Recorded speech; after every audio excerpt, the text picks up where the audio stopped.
आज का फ्रेजेस है गेट। गेट का यूज कैसे करते हैं इन फ्रेजेस में, जब गेट इन, गेट ऑन, या फिर get off, get down, get away with, get up. ठीक, पांचवा है get along with, get out of, get over, get through.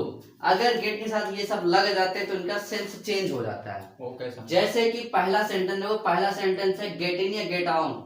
Get in या गेट ऑन का ही मतलब होता है किसी वाहन में चढ़ना। गेट इन का मतलब एक और होता है अंदर आना। ठीक है। Yes sir. और गेट ऑन, गेट इन का यूज हम करते हैं किसी वाहन में चढ़ना। और किसी वाहन में चढ़ने के लिए हम टू बोर्ड आ व्हीकल का भी यूज करते हैं। ठीक है। मैं बस में चढ़ रहा हूं, कौन सा सेंटेंस है? प्रेजेंट इंडेफिनिट टेंस, कंटिन्यूअस का सेंटेंस है।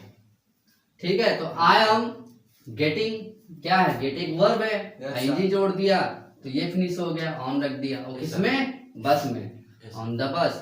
अब इसमें हम गेटिंग भी लगा सकते हैं, I am getting in the bus. ठीक है। yes, मैं अंदर आ रहा हूं, आई एम गेटिंग इन, ऐसे कर सकते हो। ठीक है। yes, अब दूसरा सेंटेंस है गेट ऑफ या गेट डाउन। गेट ऑफ या गेट डाउन का मतलब होता है किसी वाहन से उतरना। yes, sir. ठीक, चलो सिंपल है। वो कार से उतर रहा था, प्रेजेंट पास्ट कंटिन्यूअस। ही, ये फिनिश हो गया। वाज रखा था, फिनिश हो गया। गेटिंग रखा तो ये फिनिश ऑफ रख दिया। ठीक, तो उतर रहा फिनिश हो जाए, कहां से? कार से दकार कर लिया। देखो इसको हम इससे ही बना सकते हैं, he was to leave a vehicle the car, ऐसे बना सकते हैं। ठीक है। गेटिंग ऑफ हो गया, गेट डाउन से बना लो, गेट डाउन से बनाओ, he was getting down the car. समझ में आई बात? Yes sir. ओके। तीसरा सेंटेंस है get away with. Get away with का मतलब होता है बच निकलना। बच निकलने को हम टू एस्केप बोलते हैं। ठीक। Yes sir. सचिन सजा से बच निकला। सजा मतलब क्या होता है? पनिशमेंट। ठीक। Yes sir. सचिन सब्जेक्ट हो गया। बच निकलने के लिए क्या यूज करेंगे? गेट अवे विद यूज करेंगे। ठीक। और कहां से? सजा से। सजा मतलब पनिशमेंट से। अब देखो ये हमारा पास्ट इंडेफिनिट का सेंटेंस दिख रहा है। Yes sir. तो वर्ब की सेकंड फॉर्म लगाएंगे अफर्मेटिव के लिए।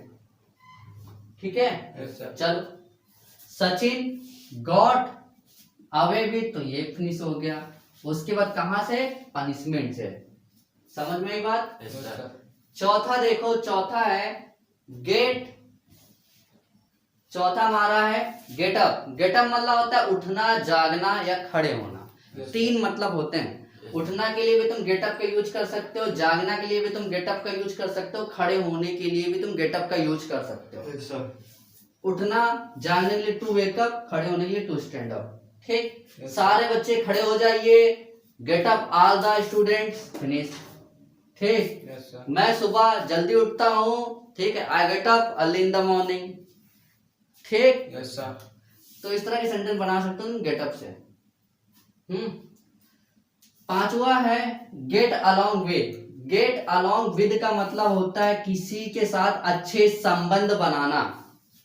ठीक। इसको हम किसी के साथ अच्छे संबंध बनाने को इंग्लिश में ऐसे भी ले सकते हैं, develop good terms with someone. ठीक। ये भी यूज कर सकते हैं इसकी जगह पे। Yes sir. सभी साथियों के साथ मेरे अच्छे संबंध है। I get along with all my colleagues. Colleagues मतलब जो कॉलेज के फ्रेंड्स होते हैं, जो स्कूल से पढ़े साथी तो होते हैं। Yes sir. ठीक, कॉलेजियस। समझ में बात? Yes sir. छठा है gate out of. Gate out of का मतलब होता है बाहर निकलना। और बाहर निकलने को हम टू लिव फॉर आउटसाइड भी कहते हैं। यस। तुम मेरे घर से बाहर निकल जाओ। ठीक है, बस सिंपल है, प्रेजेंट इंडेफिनिट। ठीक। You get out of my home. Yes sir. Gate out of तो ऐसे कर लिया, ये रखा तो ये बाहर निकलना वाला फिनिश हो जाएगा। और कहां से? मेरे घर से, तो माई होम कर लिया, हो गया। Yes sir. सातवां है गेट ओवर। गेट ओवर का मतलब है किसी परेशानी से बाहर निकलना। इसको हम to recover from some trouble भी बोलते हैं। ठीक है। Yes, मैं परेशानी से बाहर निकल आया। देखो पास्ट इंडेफिनिट का सेंटेंस है I got over, got over कर लिया, यस सर। किसी परेशानी से बाहर हो गया। ठीक। गेट ओवर फ्रॉम प्रॉब्लम्स, परेशानी क्या बोलते हैं, प्रॉब्लम। Yes sir. इसे बाहर निकालने के लिए सेंस देता है कि बाहर निकलना, लेकिन कहाँ से निकलना, परेशानी। जब भी परेशानी की बात आएगी तो गेट ओवर का यूज कर सकते हो। यस बाकी परेशानी की इंग्लिश लिख दो। Yes sir. ठीक है, ट्रबल या प्रॉब्लम्स। अब आठवां देखो, आठवां है हमारा गेट थ्रू। गेट थ्रू का मतलब होता है किसी परीक्षा में पास हो जाना। Yes sir. जब भी पास हो जाना या ना पास हो जाना, वो तो निगेटिव के हिसाब से नॉट लगा दोगे तो नहीं पास हुआ हो जाएगा। Yes sir. ठीक है, तो इस सेंस के लिए जब पास होने की बात हो तो गेट थ्रू का यूज कर सकते हो। मैं परीक्षा में पास ना हो पाया, कौन सा सेंटेंस है, कुड का, सका, पाया। Yes sir. तो आई कुड नॉट, ये फिनिश, ये फिनिश, ये फिनिश, फिनिश किसमें, परीक्षा में। तो गेट थ्रू द एग्जाम, समझ में आई बात। Yes sir. I couldn't get through the exam, मैं परीक्षा में पास ना हो पाया। ओके, नोट कर लो। Yes sir.